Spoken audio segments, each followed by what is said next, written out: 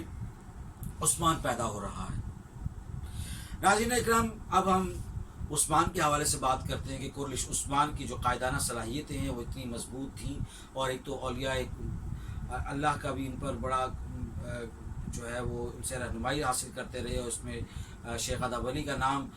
بہت ہی معروف ہے، جو آپ نے شاید پیچھے لوگ اس حوالے سے ترکی کا جو ڈرامہ دیکھ رہے ہیں وہ بھی دیکھ رہے ہیں۔ دوسرا، یہ انصاف پسند اور بڑا ہی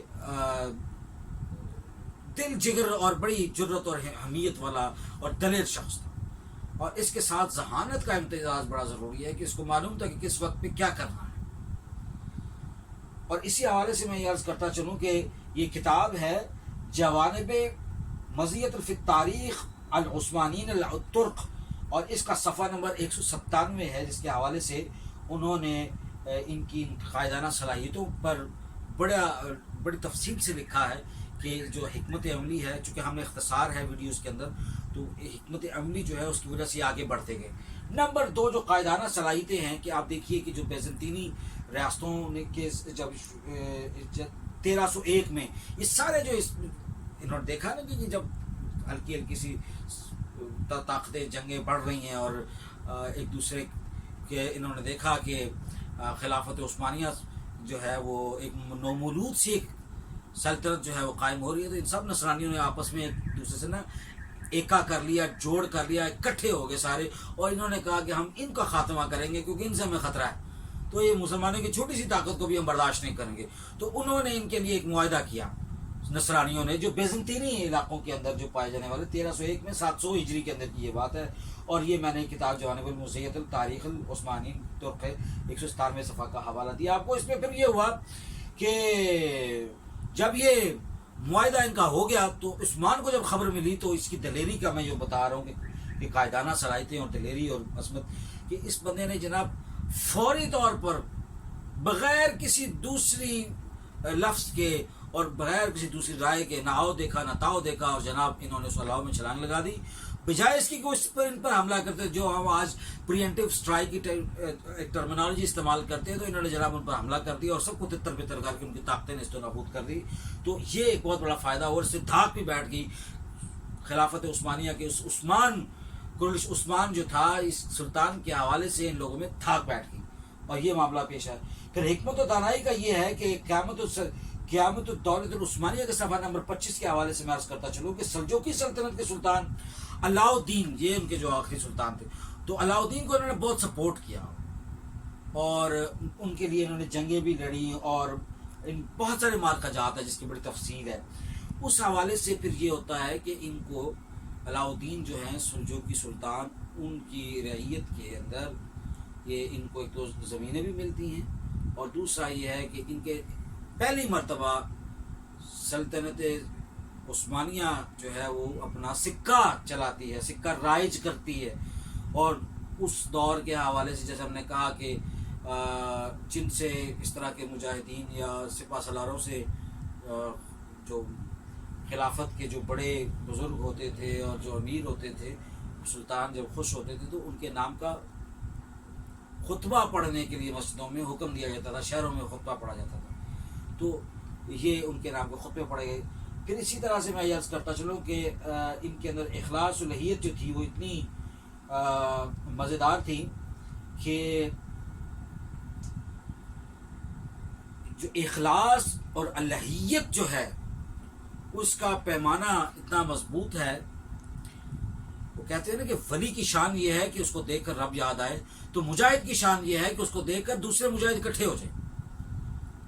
اور انہوں نے ان کی جرت، دلیری، بہادری اور اس تنتنے کو دیکھ کر اور اس جرت اور استقلال کو دیکھ کر جو باقی مسلمان مجاہدین اور جو درد دل رکھنے والے مسلمان تھے، جنگجو تھے، جو اسی طرح کا کلمہ لا الحق کے لیے نعرہ بلند کرنے والے لوگ تھے، وہ اکٹھے ہوئے۔ تو یوں عثمان نے ان لوگوں کو اکٹھا کیا تو طاقت جو ہے وہ بڑھتی گئی۔ تو ناظرین اکرام یہ سلسلہ ہم ابھی جاری رکھیں گے، اور اپنی اگلی ویڈیو میں ہم آپ کو بتائیں گے کہ مزید کیا خاص تھے اس کی شخصیت کے اندر۔ قریش عثمان کی زندگی کے حوالے سے ہم اور کچھ چند ایک آدھ واقعات پر بات کریں گے، تاکہ ایک سرسری سے جائزہ جو ہے اس شخصیت کے حوالے سے ہو جائے کہ آخر وہ کیا وجہ تھی کہ اس نے بہت کم وقت میں بڑی بڑی کامیابیاں سمیٹیں، اور ایک ایسے وقت میں جب خلافت عثمانیہ عظیم حالی کا شکار ہو چکی تھی، اور پھر بغداد کی اینٹ سے اینٹ بچ چکی تھی، اور ادھر سلجوق ختم ہو چکے تھے۔ تو ان حالات کے اندر جب یہاں ایک نیا جو ہے خلافت کا جو سورج طلوع ہوتا ہے، ادھر سے غروب ہوتا ہے، ادھر سے طلوع ہوتا ہے، تو اس پر ہم مزید بات کریں گے۔ تب تک کے لیے اجازت دیجیے، بہت شکریہ۔